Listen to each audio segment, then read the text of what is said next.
Halo adik-adik, Assalamualaikum warahmatullahi wabarakatuh. Bertemu lagi dengan Miss Aul di pertemuan kedua e-learning kimia. Ya, jadi hari ini kita akan melanjutkan pembahasan tentang sifat koligatif larutan ya. Sebelum kita melanjutkan materinya, kalian catat dulu yuk rumus yang sudah ada.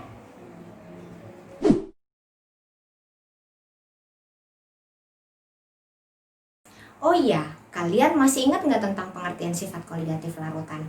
Ya, kita ulas dulu ya sama-sama. Sifat koligatif larutan merupakan suatu sifat larutan di mana dia tidak bergantung kepada jenis zat terlarut, tetapi dia hanya bergantung kepada banyaknya partikel zat terlarut.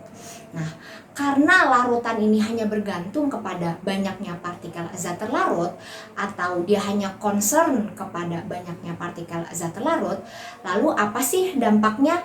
Apa sih pengaruhnya? Nah, pengaruhnya itu akan mengalami 4 hal.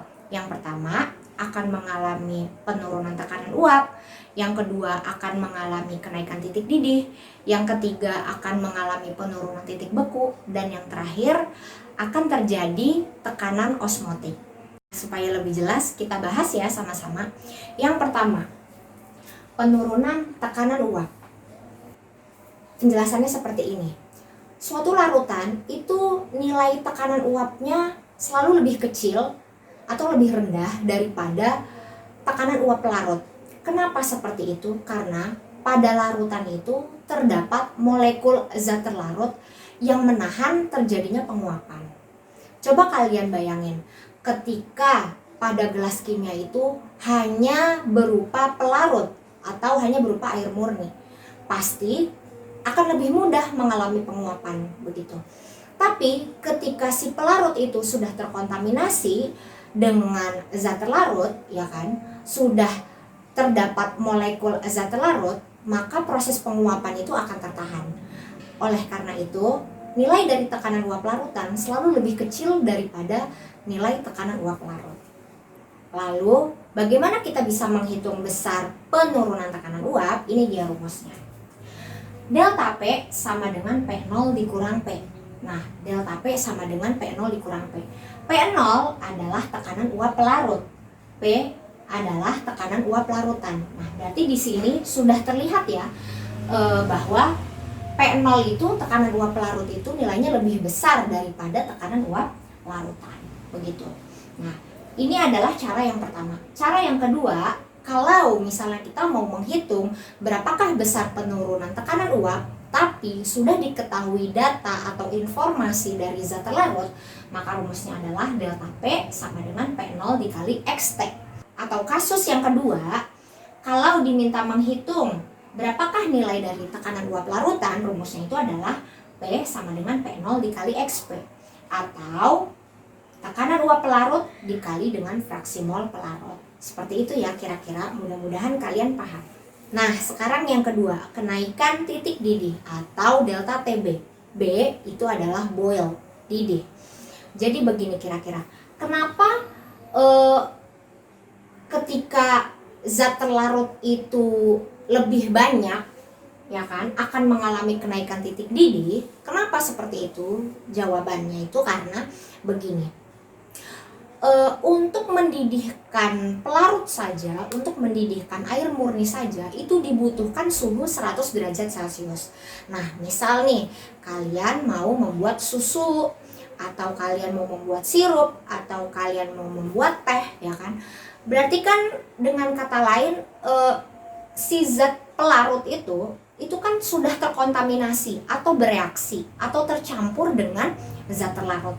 Berarti kan otomatis masanya akan lebih banyak di sini. Nah, untuk mendidihkan air murni saja dibutuhkan suhu 100 derajat Celcius. Apalagi kalau misalnya masanya lebih banyak. Apalagi kalau misalnya sudah tercampur dengan zat terlarut, ya berarti dibutuhkan suhu lebih dari 100 seperti itu. Itulah maksud dari kenaikan titik didih.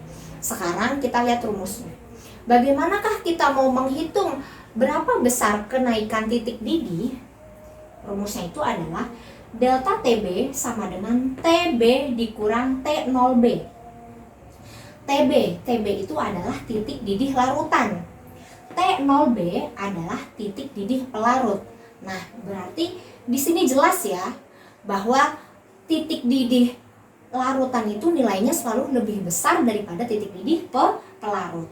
Karena titik didih pelarut biasanya air itu nilainya 100 derajat Celcius seperti itu.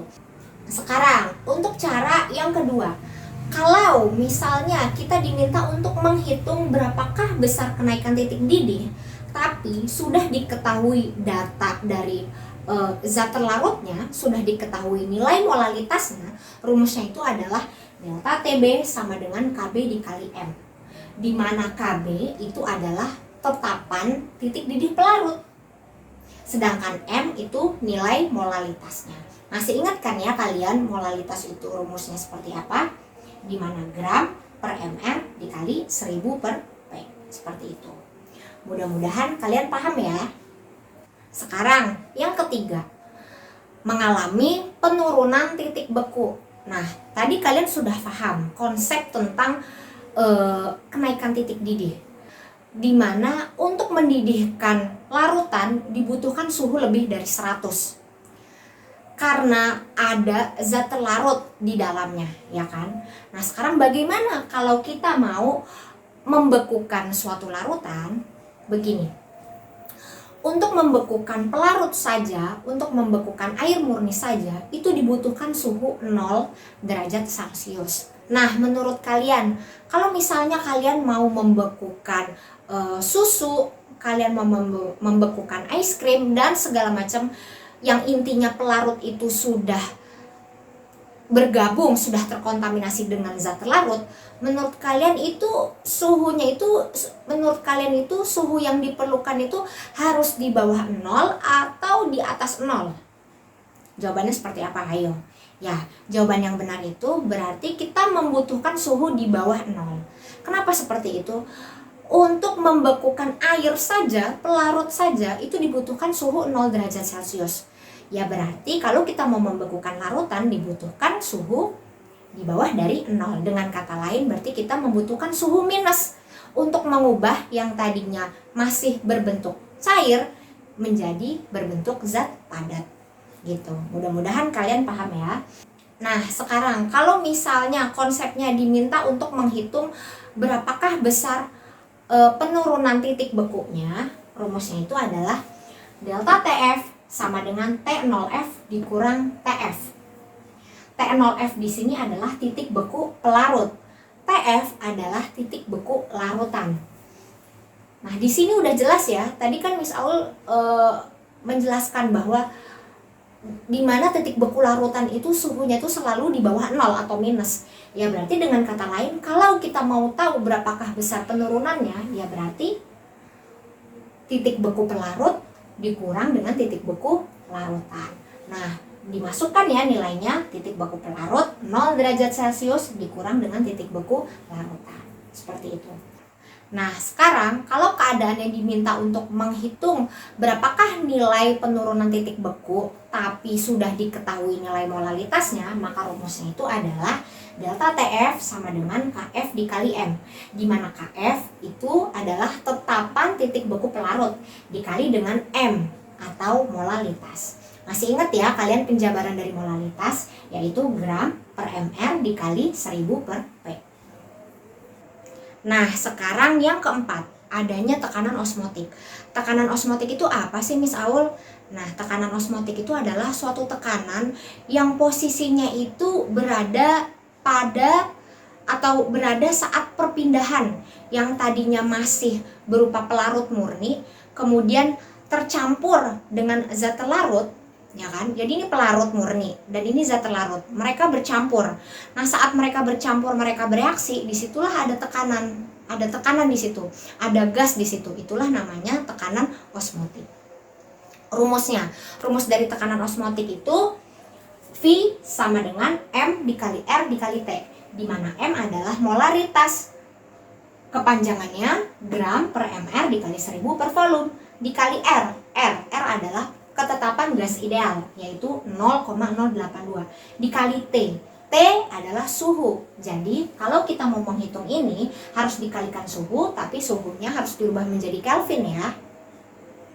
Oke, berarti kita sudah selesai ya membahas 4 pengaruh dari sifat koligatif larutan. Diulang lagi deh. Yang pertama, penurunan tekanan uap atau delta P, di mana P itu adalah pressure. Kedua, kenaikan titik didih atau delta TB, di mana B itu adalah boiled. Ketiga, penurunan titik beku atau delta TF, di mana F itu adalah freeze. Yang keempat, tekanan osmotik dengan lambang V atau menggunakan rumus persamaan gas ideal. Nah, selanjutnya kita masuk ke macam-macam larutan. Yang perlu kalian tahu bahwa larutan itu dibagi menjadi dua. Ada larutan non-elektrolit dan larutan elektrolit. Larutan elektrolit berarti larutan itu tidak memiliki ion atau tidak dapat menghantarkan arus listrik. Tapi kalau larutan elektrolit berarti pada larutan itu mengandung ion-ion. Terdapat ion positif atau kation dan ion negatif atau anion. Nah, ion-ion itu bisa menghasilkan arus listrik. Nah, dalam sifat koligatif larutan ternyata ada atau tidak adanya ion itu mempengaruhi hasil akhir. Untuk rumus yang sudah dijelaskan pertama, itu adalah keadaan saat larutan bersifat non-elektrolit. Kita lihat lagi ya. Nah, jadi ini, untuk penurunan tekanan uap seperti ini, kenaikan titik didih, penurunan titik beku, dan tekanan osmotik. Pokoknya, semua rumus yang sudah Miss Aul kotak-kotakin di sini, ini adalah baru bisa digunakan kalau larutannya itu bersifat non-elektrolit. Tapi, kalau larutannya itu bersifat elektrolit, kita harus menambahkan faktor Van Hoff. Faktor Van Hoff itu apa sih Miss Aul? Nah, Van Hoff itu adalah adanya pengaruh ion. Jadi, pada rumus yang sudah Miss Aul kotak-kotakin ini, itu harus ditambahkan dengan I atau faktor Van Hoff atau pengaruh ion. Kita baca ya. I itu rumusnya I sama dengan 1 ditambah V dikurangi 1 dikali alfa. V itu apa? V adalah banyaknya ion. Alfa adalah derajat ionisasi. Nah, derajat ionisasi itu apa? Derajat ionisasi itu adalah nilai larutan yang berhasil mengion atau nilai ionisasi. Kalau pada soalnya itu tidak diketahui atau tidak dimasukkan nilai derajat ionisasinya, kalian bisa masukkan nilai 1. Nah, sekarang kita masuk ke contoh soalnya ya. Untuk larutan elektrolit. Misal larutan yang digunakan itu adalah larutan HCl. Kita tulis dulu. HCl. Kita harus uraikan dulu. Bagaimana sih penguraiannya? Yaitu H plus dan Cl min. Kalau kalian lihat, kira-kira ada berapa jumlah ionnya? Jumlah ionnya ada 2 ya, yaitu muatan positif atau ion positif 1, muatan negatif atau ion negatif jumlahnya 1. 1 ditambah 1, 2. Berarti jumlah ionnya ada 2. Kita masukkan deh, berapakah nilai I-nya? I sama dengan 1 ditambah V min 1 dikali alfa. V yaitu 2 ion, 2 dikurangi 1. Alfa, kalau pada soal tidak disebutkan nilainya, kita masukin nilainya 1. Nah, kita kerjakan dulu. 2 dikurangi 1, 1. 1 dikali 1, 1. 1 ditambah 1, 2. Berarti nilai I-nya sama dengan 2. Nah, kalau misalnya kita sudah dapat nilai I-nya, kita bisa kalikan kepada rumus yang sudah Miss Aul kotak-kotakan. Kalian bisa masukkan ke sini, ke sini, ke sini, atau ke sini, tergantung dari soalnya, tergantung dari pertanyaan yang diminta. Mudah-mudahan kalian paham ya.